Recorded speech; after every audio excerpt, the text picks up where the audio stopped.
In this video, we'll discuss, are there other benefits to carb cycling?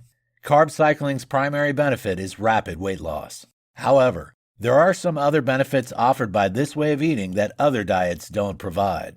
When you cycle between high and low carb days, you reap the benefits offered by both forms of dieting. Even better, many of the negatives of those diets are eliminated. Some of the benefits of carb cycling include improved insulin sensitivity. This helps to reduce the risk of developing type 2 diabetes. It can also improve cholesterol levels and enhance metabolic health. Anyone who is pre-diabetic, insulin resistant, or who has type 2 diabetes already can benefit from this way of eating. Also, those who are resistant to weight loss may benefit from this regime. By decreasing carb intake, insulin release is also reduced. This allows the body to burn rapidly through carbohydrate stores, switching to burning fat for energy instead. As a result, faster weight loss can be triggered. During the higher carb refeeding period, hormones can enjoy positive effects. Thyroid hormones, leptin, and testosterone can all reap a positive impact. All these factors have a key role to playing in dieting success over the long term. Hormones play a vital part in exercise performance, metabolism, and hunger management.